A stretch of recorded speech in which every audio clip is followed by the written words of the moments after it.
नमस्कार दोस्तों, मेरा नाम सूरज और आज के इस वीडियो में हम लोग बात करने वाले हैं ग्रुप डी के साइंस पर।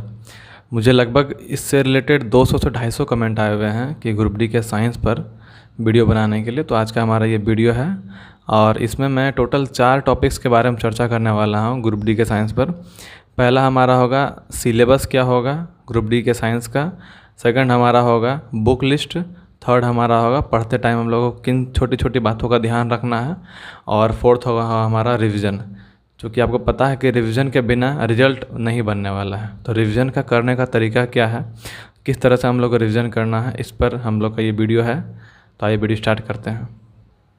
इस वीडियो को लास्ट तक ज़रूर देखिए, क्योंकि ये इसमें मैंने बहुत सारी छोटी छोटी बातों को चर्चा किया है जो कि एग्ज़ाम के पॉइंट ऑफ व्यू से बहुत ही ज़्यादा इंपॉर्टेंट रखता है। बहुत ज़्यादा बुक पढ़ने की बिल्कुल भी ज़रूरत नहीं है। एक मास्टर बुक उठाइए, आपको एक मास्टर बुक रखना है, एक आपको टीचर का नोट्स रखना है और 3 आपको ऑब्जेक्टिव। 1 स्टार पहला बार रिवीजन करने के लिए, सेकंड स्टार जिसको 2 बार रिवीजन करना है, थर्ड स्टार जिसको 3 बार रिवीजन करना है। ठीक है, revision equal to confusion clarity equal to confidence equal to merit. पहला हमारा है सिलेबस। तो जब आप लोग आरआरबी की ऑफिशियल वेबसाइट पर जा करके उसका नोटिफिकेशन डाउनलोड करिएगा और नोटिफिकेशन जब आप सिलेबस वाले सेक्शन में आइएगा तो आपने मैथ में देखिएगा कि मैथ में भी टॉपिक वाइज चर्चा किया हुआ है, रीजनिंग में भी टॉपिक वाइज चर्चा किया हुआ है और जीके में भी थोड़ा चर्चा कर दिया है करंट में। और अगर आप जीके करंट का अगर आप विशेष रूप से देखना चाहते हैं तो आप एनटीपीसी की जो जीके और करंट वाला पोर्शन है उसमें आप जाके देख सकते हैं, ठीक ना। लेकिन जब साइंस का बात आता है तो उसमें सिर्फ इतना कह दिया है कि 10वीं स्तर के फिजिक्स केमिस्ट्री एवं बायोलॉजी। तो अब क्या करें, उसमें तो 10th लेवल कह दिया है।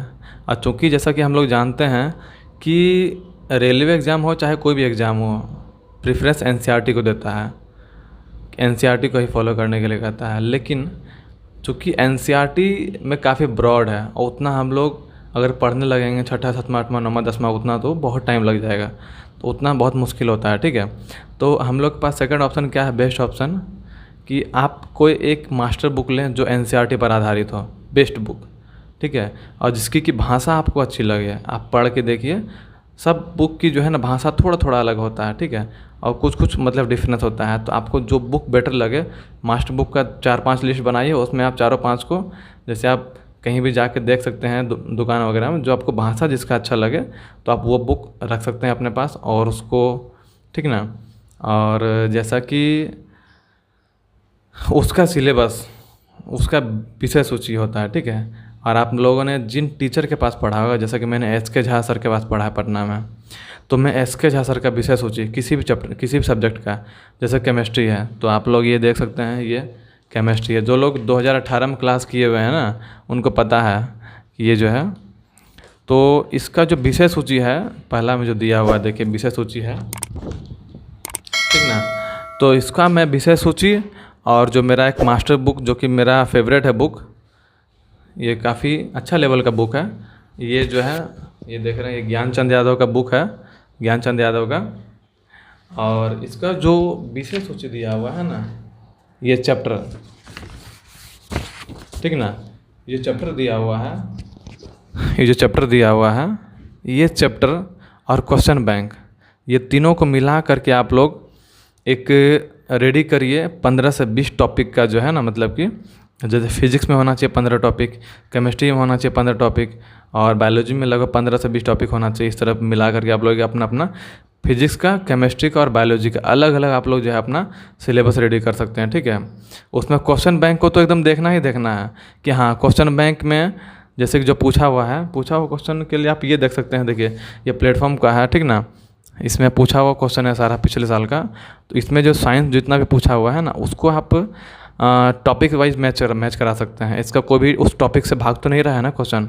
तो इस तरह करके आप लोग 15 से 20 टॉपिक बना सकते हैं और वही आप लोग का सिलेबस होगा, ठीक ना, वही सिलेबस होगा।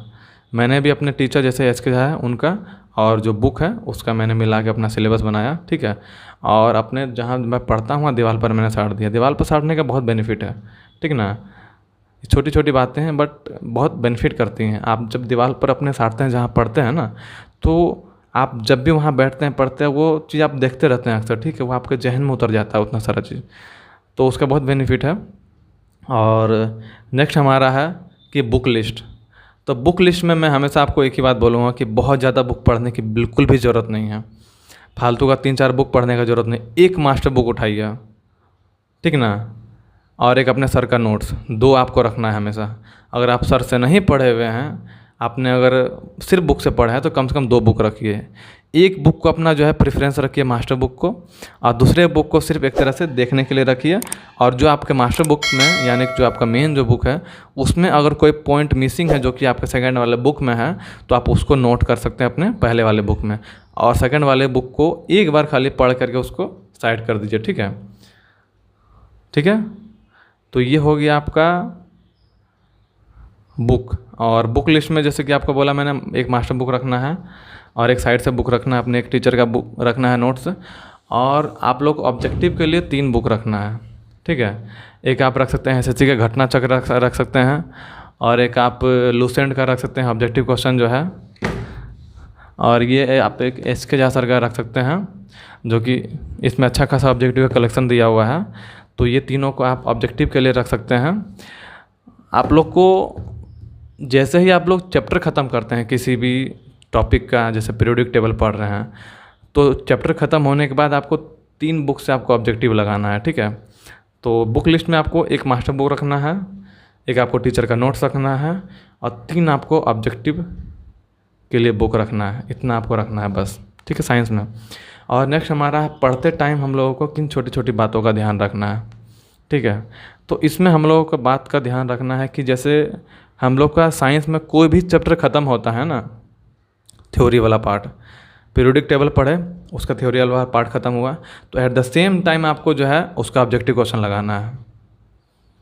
इसका फ़ायदा क्या है? एट द सेम टाइम लगाना है। इसका फ़ायदा ये है कि आप लोग साइंस में आप लोग जैसे कि किसी भी थ्योरी पर आप लोग अभिक्रिया का आप रिएक्शन पढ़े, ठीक है, थ्योरी पढ़े उसका अभिक्रिया का, एट द सेम टाइम अगर आप लेबोरेटरी में जाकर उसको कर लेते हैं प्रैक्टिकल, तो आपको दिमाग में, जहन में एकदम छप जाता है।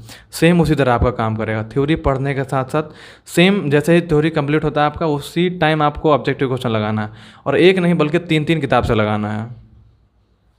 एक नहीं बल्कि 3-3 किताब से आपको उसका ऑब्जेक्टिव क्वेश्चन डील करना है। हो सके तो ऑनलाइन भी आप लोग देख सकते हैं फ्री टाइम में। ठीक है, तो इतना आपको करना है। और एक बात, आप लोग पढ़ते टाइम जो है ना, देखिए ये छोटी छोटी चीज़ें हैं बट बड़ा महत्वपूर्ण है। ठीक है, ये हाइलाइटर है। पढ़ते टाइम आप लोग को जो भी पॉइंट मिले अच्छा, जो कि एग्ज़ाम भी से बहुत इंपॉर्टेंट है, तो उसको हाईलाइट करिए। हाइलाइटर नहीं भी है ना, तो भी पेन ज़रूर रखिए उसको। ठीक है, पेन से अंडरलाइन ज़रूर करिए, ताकि जब आप उसको रिविज़न करने के लिए आएंगे तो आप उसको पढ़ने में आपको आसानी होगा। डायरेक्ट आपका नज़र उस पर जाएगा इंपॉर्टेंट पॉइंट पर। ठीक ना, जितना भी इम्पोर्टेंट है पॉइंट उसको हाईलाइट करना है। और क्या, और एक बात है कि आपको जब पहला बार स्टडी करते हैं ना, तो उस टाइम ही आपको डिसाइड करना है कि आपको जब उसका रिवीजन करेंगे तो आपको रिवीजन में क्या क्या रिवीजन करना है।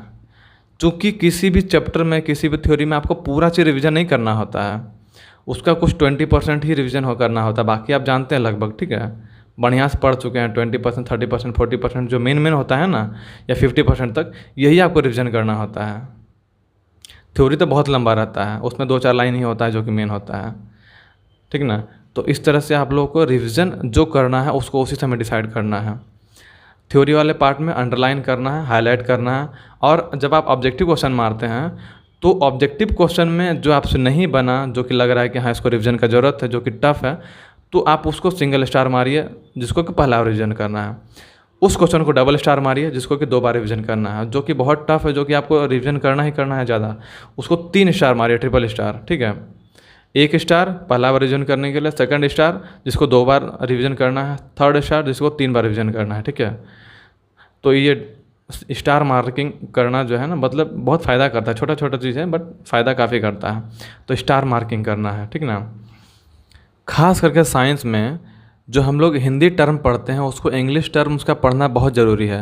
एग्ज़ाम में इंग्लिश टर्म का बहुत ज़्यादा यूज हो रहा है। ठीक ना, और ख़ास करके आप लोग इंस्ट्रक्शन में भी पढ़ सकते हैं, देखते होंगे कि हिंदी क्षेत्रीय भाषा में किसी प्रकार की त्रुटि होने पर उसका जो इंग्लिश लैंग्वेज है वही मान्य होगा। तो इसलिए आपको लोग को इंग्लिश का जानकारी होना बहुत ज़रूरी है कि अगर आप किसी हिंदी में अगर किसी तरह का आपको फॉल्ट लगे तो आप जाके इंग्लिश वाले सेक्शन में उसको देख सकते हैं, ठीक है। जब भी आपको पढ़ना या रिवीजन करना स्टार्ट करना है तो हमेशा ईजी वाले पोर्शन से स्टार्ट करिए। ईजी वाले चैप्टर हो या टॉपिक हो, उसी से स्टार्ट करिए। क्यों? क्योंकि वो ईजिली कंप्लीट हो जाते हैं, उसमें किसी तरह का रुकावट नहीं आता है। और जब आप किसी को कंप्लीट करने लगते हैं तो आपके अंदर एक मोटिवेशन आने लगता है, ऊर्जा आने लगता है, और आप तेज़ी से स्पीड करने लगते हैं, किसी चीज़ को पढ़ने लगते हैं और आपके अंदर रफ्तार आ जाता है। तो ये चीज़ के लिए आपको जो है ना, किसी भी चैप्टर को रिवीजन करना है या पढ़ना है तो आपको इजी वाले पोर्शन से स्टार्ट करना है किसी भी चीज़ में, ठीक है। और एक बहुत ही महत्वपूर्ण बात जो कि मैं पिछले वीडियो में भी इसका चर्चा कर चुका हूँ कि जब आप लोग पढ़ते हैं तो आप लोग को टॉपिक यानी कि या टारगेट और गोल बना के पढ़ना है। डेली एक टारगेट बुक रखना है, उसमें आपको रात में नोट करना है कि आपको अगले दिन क्या क्या करना है। सुबह उठ करके आपको वो सारा काम करना है और रात में जाके आपको एनालिसिस करना है कि आपने क्या क्या किया। रूटीन कभी फॉलो नहीं करना है, क्योंकि रूटीन आपका फॉलो होगा भी नहीं। इसके बारे में मैंने डिटेल में चर्चा किया हुआ पिछले वीडियो में, तो आप लोग देख सकते हैं। जो फोर्थ हमारा पोर्शन है वो है हमारा रिविज़न, कि रिविज़न का क्या महत्व है। तो रिविज़न का मैं आपको एक सिंपल एक बताता हूँ। Revision equal to confusion clarity equal to confidence equal to merit, ठीक है, equal to result plus merit. एक बात जान लीजिए कि बिना रिवीजन के एग्ज़ाम को निकालने का कॉन्फिडेंस नहीं आएगा। आप दुनिया जहान की चीज़ें पढ़ लीजिए, बहुत किताब पढ़ लीजिए, ठीक है, लेकिन अगर आपने उसको रिवीजन नहीं किया है तो एग्ज़ाम में उसका परफॉर्मेंस नहीं हो पाता है। बिना रिवीजन के एग्ज़ाम में उसका परफॉर्मेंस नहीं हो पाएगा। जब आप चैप्टर कंप्लीट कर लेते हैं विदिन 7 डेज़, आपको 3 टाइम्स उसका रिवीजन कर जाना है। यानी कि रिवीजन में आपको 1 या 2 दिन का ही गैप रखना है। रिवीजन में जितना आप कम गैप रखिएगा उतना आपका स्पीड रिवीजन होगा और उतना तेज़ी से दिमाग में मतलब कि वो छपेगा उतना अच्छे से, ठीक है। अगर आप पहला बार पढ़ते हैं ना, पढ़ने के स्टडी जब आप पहला बार करते हैं तो वो स्टडी होता है, रिवीजन नहीं होता है। और अगर आप जब फर्स्ट रिवीजन है 10 दिन के बाद करते हैं, सेकंड रिवीजन आप 15 दिन के बाद करते हैं, तो वो रिवीजन ना रह के वो स्टडी हो जाता है। आपका टाइम उतना ही लग जाएगा क्योंकि उसमें मैक्सिमम चीज़ आप भूल चुके होंगे। तो रिवीजन आपको विदिन 7 डेज़ आपको 3 टाइम्स उसका रिवीजन कर जाना है, ठीक ना। 1 या 2 दिन के गैप पर उसको रिवीजन कर जाना है। और रिवीजन करने में बहुत ज़्यादा टाइम नहीं लगता है। अगर आप पहला बार अगर आप किसी चैप्टर को नया पढ़ रहे हैं, अगर आपने उसमें 2-2 घंटा 3 दिन दिया या 6 घंटा या 6 से 10 घंटा अगर आप एक चैप्टर पर दिए हैं स्टडी करने में, तो जब आप उसका रिवीजन करेंगे तो मुश्किल से पहला रिवीजन में आपका 1 घंटा लगेगा, मैक्सिमम बता रहा हूँ मैं, ठीक ना। 1 घंटा भी नहीं लगेगा। सेकंड टाइम जब वो रिवीजन करिएगा तो उसमें 30 to 40 मिनट्स लगेगा।